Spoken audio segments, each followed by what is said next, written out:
을 소개하겠습니다. 저는 고향에 내려가기 전에 엄마에게 전화를 합니다.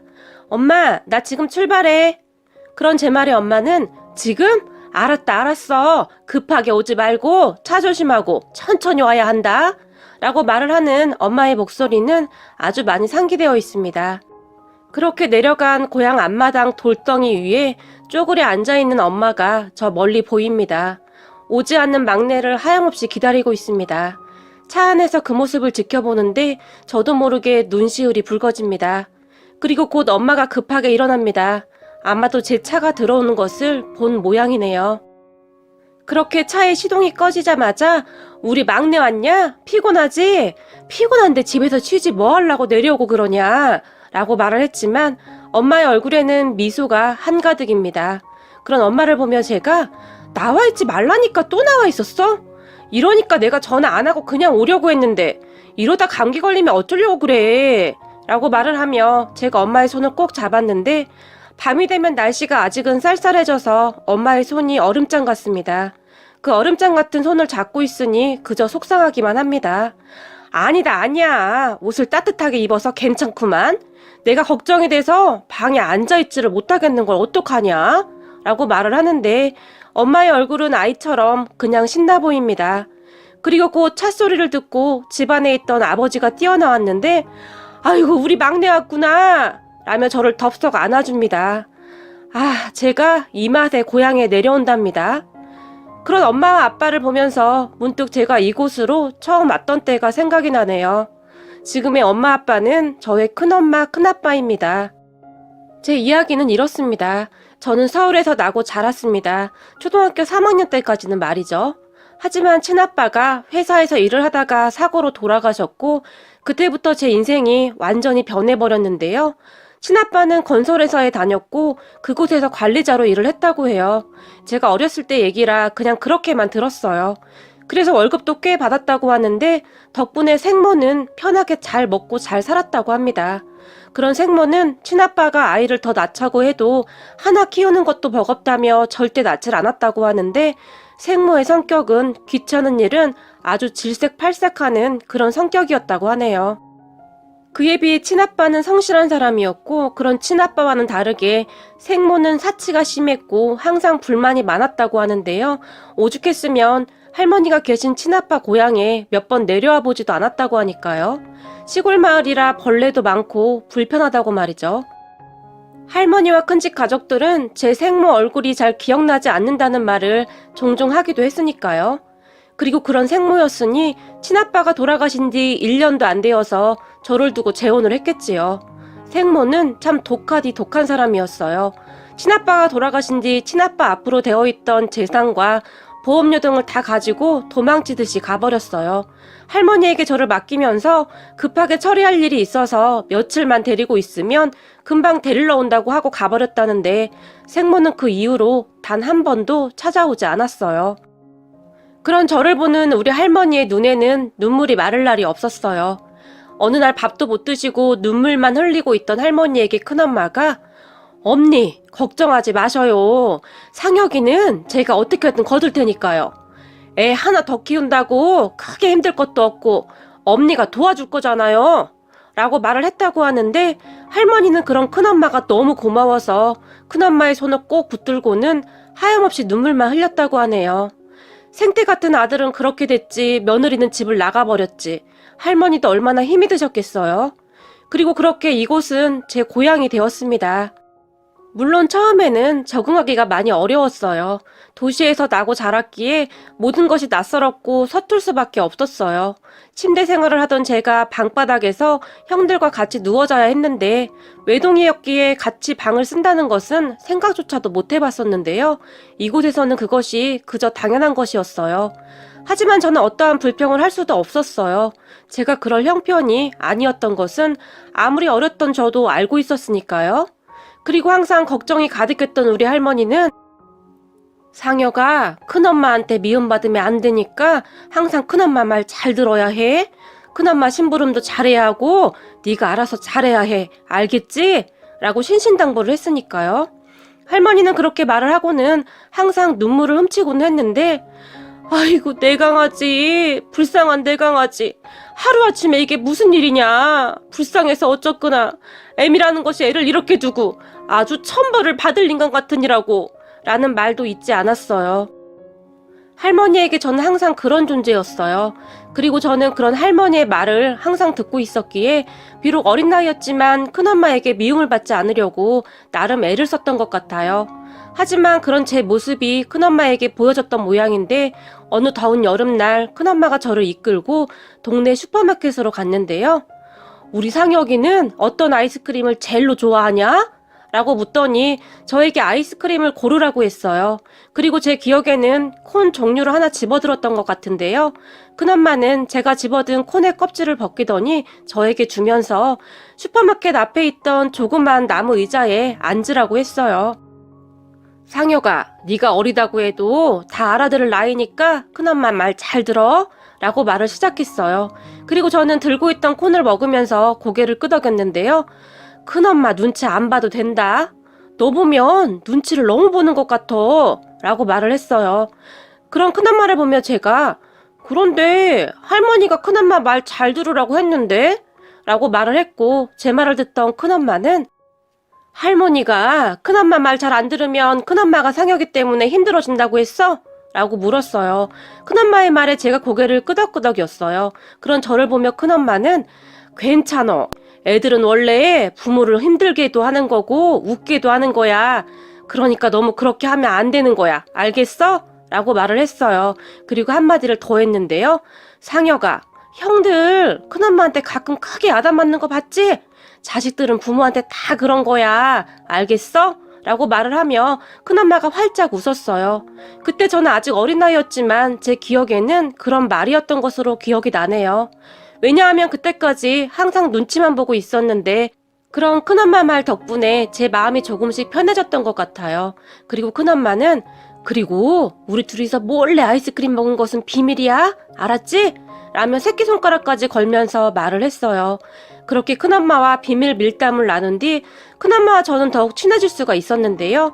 큰엄마는 형들 몰래 저만 데리고 시장을 자주 보러 갔었는데 갈 때마다 짜장면도 사주고 핫도그도 사주고 먹을 것을 참 많이 사줬어요. 저는 그때 시장에서 순댓국이라는 음식을 처음 먹어봤는데요. 우리 큰엄마가 순댓국을 참 좋아했거든요. 덕분에 지금은 제가 가장 좋아하는 음식도 순댓국밥이 되었을 정도네요. 상혁아, 순댓국밥은 언제 먹어도 맛있는 것 같아. 안 그렇니? 라고 저에게 말을 했거든요.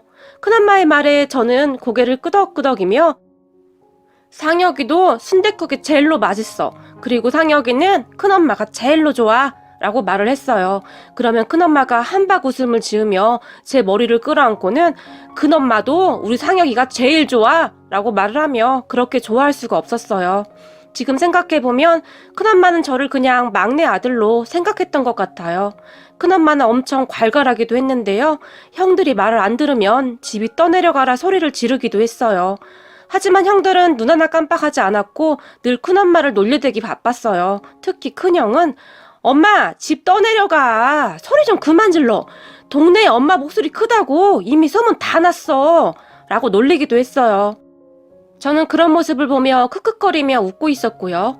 우리 형들도 참 좋았는데요. 동네 아이들이 저를 보며 니네 엄마 집 나갔다며? 라고 놀려대기도 했지만 그런 아이들을 형들이 모조리 다 상대해 주어서 저는 뭐라 대꾸를 할 필요도 없었어요. 다들 우리 형들을 무서워했거든요. 형들은 항상 저를 보며 막내! 라고 불렀는데요. 심부름도 많이 시켜 먹었고 큰엄마가 화가 많이 나 있으면 저에게 야 막내! 네가 가서 엄마 화 좀 풀어봐. 라는 말을 하기도 했어요. 그런 형들의 말에 제가 가서 조금만 애교를 부리면 큰엄마 화가 금방 풀렸거든요. 저는 그렇게 따뜻한 가족들 품에 잘 스며들어갔어요. 다만 동네 사람들이 가끔 제 친엄마는 아들이 보고 싶지도 않은 모양이지? 라고 수근거리기도 했지만 그런 소리가 큰엄마 귀에 들어가는 날이면 큰엄마가 바로 그 집을 쫓아가서는 누가 우리 막내한테 그딴 소리를 했어? 신보가 얼마나 못돼 처먹었으면 애 앞에서 그런 소리를 하냐? 그리고 네가 도와준 거라도 있어? 왜 난리야 난리가? 라고 소리를 지르며 싸우기도 했는데 한 번은 동네 아줌마 머리카락을 한 움큼 잡고 흔들어대기도 했어요. 그런 큰엄마를 큰아빠가 와서 말렸는데 그때 큰엄마는 헐크보다 힘이 센 사람이었어요. 큰아빠가 큰엄마를 보며 아이고 무서운 거, 아이고 무서워 라고 말을 하며 웃기도 했거든요. 그리고 그런 일은 종종 있었는데 큰엄마가 하도 난리를 피우니 어느 순간부터는 동네 사람들 머릿속에서 제 과거가 다 사라진 듯 조용해졌어요. 단 한 사람도 저에 대해서 말을 하지 않았거든요. 그렇게 우리 집은 한동안 참 평화로웠어요. 저도 시골 생활에 금방 적응을 해갔거든요. 큰아빠, 큰엄마가 농사를 지었는데 그 옆에 따라가서 새참을 얻어먹기도 하고 흙장난을 하며 놀기도 했어요. 도시에 살 때는 도시 나름의 매력이 있었다면 시골은 시골 나름의 매력이 있었어요. 봄이 되면 할머니와 큰엄마를 따라 바구니를 들고는 쑥이랑 냉이를 캐기도 했는데 푸른 산과 들을 보는 것만으로도 저에게는 많은 안정이 되었어요. 참 행복한 시간들이었네요. 큰엄마, 큰아빠의 정성도 정성이었는데 우리 할머니의 사랑도 어마어마했거든요. 그랬으니 친아빠, 친엄마의 빈자리가 그다지 느껴지지 않았던 것 같아요. 그런데 어느 날 할머니가 갑작스레 세상을 떠나셨어요. 그때의 충격이란 뭐라고 말로 설명할 수도 없었는데요. 그도 그럴 것이 아빠가 돌아가실 때는 그나마 좀 어릴 때라 잘 몰랐었는데 할머니가 돌아가실 때는 정말이지 너무나 큰 슬픔이었어요. 제가 정말 마음이 아프고 잊혀지지가 않는 것이 있는데요. 할머니가 돌아가시기 얼마 전에 큰엄마의 손을 꼭 잡으며 애미야, 그동안 고마웠다. 이번 생에 진 빚은 내가 다음 생에서라도 꼭 갚으마. 그리고 애미가 잘 챙기겠지만 저 불쌍한 것 네가 좀 잘 걷어주거라 라며 눈물까지 흘리며 말을 했는데 그때 당시 할머니는 말을 하는 것조차 많이 힘겨워 보였지만 큰엄마에게 저를 당부하고 또 당부했어요. 그런 할머니를 보며 큰엄마가 엄니 걱정하지 말아요. 상혁이는 여기 온 순간부터 제 막내 아들이었잖아요. 그런데 뭔 걱정을 그리도 하시는 거예요. 라고 말을 했는데 큰엄마는 할머니 눈에서 하염없이 흐르는 눈물을 닦고 또 닦아드리고 있었어요. 그리고 그 뒤로도 할머니는 시시때때로 저를 찾았는데 불쌍한 내 강아지, 불쌍한 내 강아지. 공부 열심히 하고 나중에 크면 큰엄마한테 잘해야 한다. 라는 말만 반복하시다 돌아가셨어요. 그런 할머니를 보내드리며 큰엄마와 저는 서로를 끌어안고 얼마나 울었는지 모른답니다. 고생만 하시다 돌아가신 우리 할머니를 생각하면 아직도 가슴이 저리나 못해 아려온답니다. 하지만 우리 가족들은 할머니가 돌아가신 뒤 조금씩 다시 자리를 찾아갔어요. 큰형은 군대에 갔고 작은형은 대학에 들어가서 얼굴을 보기도 힘들어졌고요. 형들이 모두 집을 떠난 다음에는 제가 큰엄마, 큰아빠의 옆자리를 지키며 그렇게 지냈던 것 같아요. 하지만 얼마 후에 저도 대학에 들어가면서 집을 떠나게 되었고 고향에는 자주 내려가지를 못했어요. 나름 아르바이트라도 해서 보탬이 되어드리고 싶었거든요. 형들도 항상 그렇게 열심히 살았으니까요. 그런 제가 안쓰럽고 보고 싶었던 것인지 큰엄마는 반찬 등을 챙겨서 제가 사는 곳으로 자주 오기도 했어요. 그런 큰엄마에게 엄마, 무겁게 이런 거 들고 오지 말라니까? 멀리서 뭐 한다고 이런 걸 들고 왔어? 밥 안 먹었지? 내가 맛있는 거 사줄게, 가자. 라고 말을 했지만 큰엄마는 여기는 순댓국 맛있게 하는 곳 없지? 오랜만에 우리 막내랑 먹고 싶은데? 라고 말을 하기도 했는데 그때 당시 그 말을 듣던 제가 갑자기 폭풍 눈물을 흘리고 말았어요. 그리고 갑작스레 눈물을 흘리고 있던 저를 보며 큰엄마가 막내야, 갑자기 왜 그래? 어디 아프냐? 라고 놀라서 물었어요. 아니야 라고 대답을 했는데 제 눈에서는 눈물이 계속 나오고 있었어요. 그 순간 우리 큰엄마가 너무너무 안타까웠거든요. 세상에 맛있는 것이 얼마나 많은데 큰엄마는 항상 그 흔해 빠진 순대를 찾았으니까요. 그런 큰엄마를 보며 제가 엄마, 그까짓 순대는 어디서나 먹을 수 있는 거잖아. 제발 그러지 좀 마. 내가 앞으로 엄청 맛있는 거 다 사줄 테니까 라고 말을 했지만 그게 뭔 소리야. 나는 우리 막내랑 먹던 순댓국이 제일로 맛있었는데 시장에서 순댓국 먹을 때마다 우리 막내 생각이 나는구만. 우리 둘이 그때 시장에서 순댓국 먹으면서 비밀 이야기도 많이 했었잖아. 라고 말을 했는데 큰엄마는 옛 추억이 생각나는지 저를 보며 활짝 웃습니다. 그런데 제 마음은 왜 그리도 아팠던 것일까요? 눈물이 멈추지 않을 정도로 말이죠. 항상 당신보다는 제가 먼저였던 우리 큰엄마, 아니 우리 엄마라서 그랬겠죠. 그리고 저는 그런 엄마의 보살핌 덕분에 대학교를 졸업하고 중소기업이긴 했지만 나름 괜찮은 회사에 취업을 했고 요즘은 큰엄마 큰아빠에게 용돈도 많이 드리고 있네요. 제 손으로 열심히 일해서 용돈을 드리는데 어찌나 설레던지 심장이 두근거릴 정도였어요. 엄마 아빠 나 첫 월급이야 라며 기쁘게 말하던 저에게 큰엄마는 아이고 우리 막내가 벌써 다 컸구나. 고생했다. 고생했어 내 강아지 라고 하면서 저를 꼭 안고는 눈물까지 흘리며 좋아했어요. 하지만 큰엄마는 제가 드린 용돈을 단 한 푼도 쓰지 않았는데요. 제가 드렸던 용돈을 차곡차곡 모아두었더라고요. 저 결혼할 때 보탠다고 말이죠. 그런 큰엄마에게 제가 엄마도 다른 사람들처럼 화장품도 사고 옷도 사고 그러란 말이야. 아들이 셋이나 있는데 그리고 아들 셋이 돈도 잘 버는데 이렇게 살지 말란 말이야. 라고 처음으로 화까지 내면서 말을 했는데요. 저를 보며 우리 큰엄마가 네가 얼마나 고생하면서 번 돈인데 이 귀한 돈을 그냥 막 써. 나는 그냥 이 통장만 보고 있어도 너무 좋아서 눈물이 난다. 돈 열심히 모아서 우리 막내 장가 갈 때 보태야지 라고 말을 하며 싱글벙글 웃기도 했어요. 엄마 마음이라는 것이 그런 것이겠지요. 하지만 큰엄마가 단 한 가지 꼭 제 돈으로 사라는 것이 있었는데요. 고향에 갈 때마다 할머니 산수를 찾아가곤 하는데 할머니 산수에 가지고 갈 것들은 꼭 제 돈으로 사게 했어요. 그러니까 할머니가 좋아하던 과자나 빵 그리고 사탕, 음료수 그러한 것들이지요. 그렇게 할머니의 산수에 가면 엄니 상혁이 왔어요. 우리 상혁이가 엄니 좋아하는 과자 잔뜩 사가지고 왔는데 맛있게 드세요 라고 말을 하며 할머니 산수 앞에 한참을 놓아두곤 했어요. 그리고는 엄니 우리 상혁이가 이렇게 컸네요. 우리 엄니 거기서 상혁이 보고 또 눈물 콧물 흘리고 있는 것은 아니지요? 저한테는 이제는 엄니가 안 보여서 제 손으로 눈물도 못 닦아드리니까 거기서는 울지 마요. 웃어야 해요. 라는 말을 하기도 했어요. 그리고 저는 문득문득 큰엄마의 뒷모습을 보면 눈물이 울컥울컥 나기도 했어요.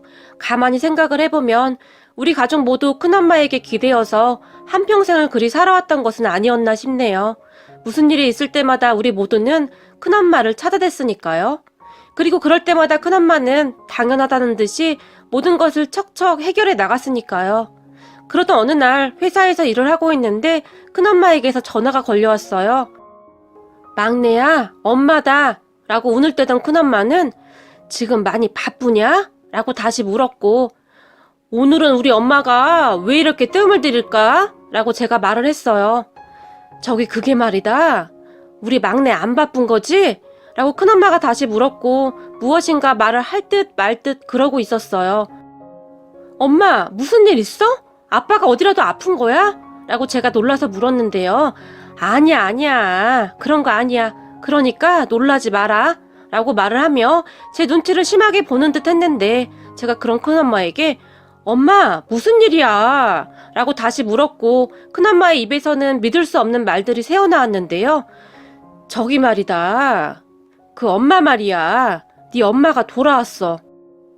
네가 보고 싶다고 하면서 네 연락처를 묻는데 어떻게 하나 싶어서 고민하다가 연락을 했다. 라고 말을 했어요. 저를 할머니와 큰엄마에게 맡기고 아빠 유산과 보험금까지 다 가지고 갔던 그 이름만 엄마라는 사람이 나타난 거죠. 그 이름만 엄마라는 사람이 그렇게 싫다던 시골집에 내려와서는 저를 찾았다고 합니다. 저는 그저 너무 기가 막혀서 한숨도 나오지 않을 정도였는데요. 이게 말이죠. 원망이나 미움도 그 사람을 좋아했던 기억과 함께했던 추억이 있어야 하는 것인데 저는 생모에 대한 어떠한 감정도 남아있지 않았거든요. 아빠가 돌아가시기 전에도 저를 종일 학원에 보내고 생모라는 사람은 쇼핑을 다니고 친구들을 만나러 다니기 바빴으니까요. 그 말을 듣던 저는 큰엄마에게 엄마, 나한테는 엄마가 하나뿐인데 갑자기 엄마가 돌아왔다니 무슨 이상한 말을 하는 거야? 그러니까 그 사람한테 내 연락처 절대 알려주지 마. 그리고 그 사람한테 전해줘. 이 세상에 나한테는 엄마가 한 분뿐이라고. 그러니까 다시는 나 찾아오지 말라고. 조금이라도 나를 생각한다면 절대 연락하지 말라고 전해줘. 라고 말을 했어요. 제 말을 듣던 큰엄마는 상혁아, 그래도 널 낳아준 사람인데 한 번은 만나야 하지 않겠니? 라고 물었고, 나를 낳아준 사람은 아빠뿐이야 라고 말을 하고는, 엄마, 나 지금 바빠서 전화 끊어야겠다. 나중에 다시 통화해 라고 말을 하고는 전화를 끊어버렸어요. 하지만 그 이후 생모가 어떻게 안 것인지 여기저기 수소문을 해서 저를 찾아왔더라고요. 시간이 한참 흘렀던지라 얼굴조차도 기억나지 않던 생모였기에 저는 그런 생모를 알아보지 못했고 그냥 지나쳐 가려던 저에게 상혁아, 상혁이 맞지? 라고 묻던 생모와 잠시 눈이 마주쳤는데 저는 그때까지도 생모를 알아보지 못했어요.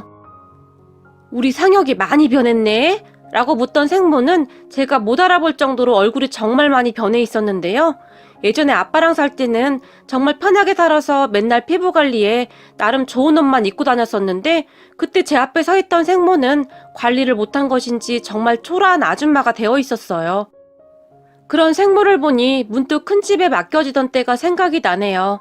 뽀얗게 화장을 하고 다니던 엄마와는 다르게 화장기 하나 없는 거무잡잡한 얼굴에 그냥 편한 옷을 걸쳐 입고 다녔던 큰엄마가 저를 보며 활짝 웃어줬는데 그때는 그런 큰엄마가 너무나 낯설었거든요. 그런 큰엄마에게서는 엄마에게 나던 향수 냄새도 나지 않았고 구수한 청국장 냄새가 진동을 했었거든요. 그런데 제가 비록 긴 삶을 살아보진 않았지만 세상을 살다 보니 예쁜 얼굴보다는 큰엄마처럼 평온해 보이는 그런 얼굴이 훨씬 아름다운 얼굴이라는 것을 알게 되었어요. 그리고 억지로 예쁘게 만든 얼굴은 얼마 가지 못한다고 했던가요? 그때 제 앞에 서 있던 생모는 초라하기 그지없는 그런 얼굴이었어요. 그런 생모를 보며 제가 무슨 일이시죠? 저는 할 얘기가 없다고 말한 것 같은데요? 라고 가능한 한 최대한 냉정한 목소리로 말을 했어요. 그리고 그런 제 말을 듣던 생모는 상혁아, 우리 차 한 잔만 같이 마시자 라며 제 손을 덥석 잡았는데요. 하지만 저는 그런 생모가 잡은 손을 소스라치게 놀라며 급히 빼버렸어요. 우리가 한가하게 앉아서 차 마실 사이인가요? 그만 돌아가시죠 라고 말을 했어요. 하지만 생모는 상혁아, 부탁하마, 잠깐이면 돼 라고 말을 하면서 애원하듯이 저를 바라봤고 정말 어쩔 수 없이 근처 카페에 들어가서 차를 한 잔 마셨어요. 네 아빠를 꼭 닮았구나? 어쩜 이렇게 아빠랑 똑같은 거니? 네 아빠만 그렇게 되지 않았다면 우리가 이렇게 라고 생모가 말을 했지만 저기 제가 바빠서요. 용건만 간단하게 말해주세요 라고 생모의 말을 끊으며 말을 했어요. 생모는 그런 제 눈치를 보는 듯 했는데 그래 많이 바쁘지? 라고 말을 했고 저기 말이다. 내가 너를 그렇게 맡기고 마음 편할 날이 단 하루도 없었다 라고 다시 입을 떼기 시작했어요. 저는 그런 생모의 이야기를 듣는데 그저 기가 막힐 뿐이었고요. 단 하루도 마음 편할 날이 없었던 사람이 당신 뱃속으로 낳은 자식을 단 한 번도 찾지 않았단 말인가요? 한심하게 그지없더라고요. 내가 이 미친 인간이랑 괜히 재혼을 해서는 내 인생이 나락으로 떨어졌어. 처음에는 사업이 잘 나갔는데 점점 나빠지더니 최근에는 아주 쫄딱 말아먹었지 뭐니.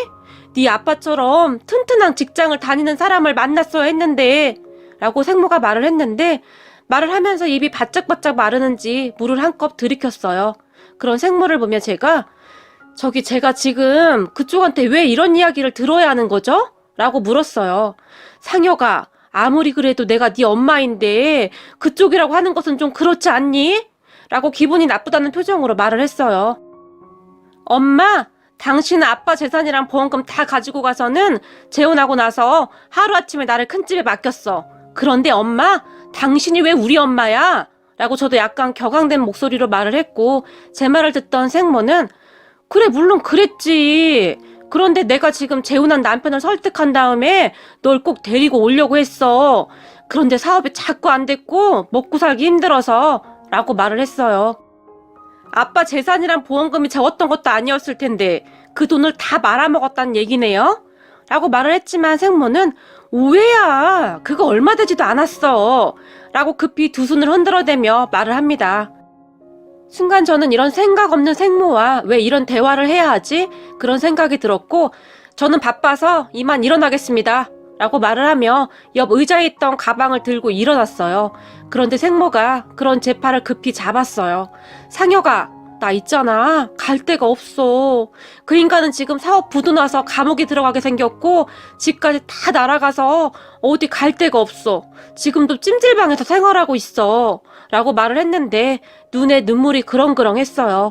그런 생모의 말에 제가 그런 말을 저에게 왜 하는 거죠? 라고 다시 물었고 생모는 너 지금 혼자 살고 있다고 들었는데 내가 너희 집에서 살림해주고 살면 안 될까? 나 지금 수중에 있는 돈도 다 떨어져서 어디 가서 밥을 먹을 돈도 없어. 라고 말을 했어요.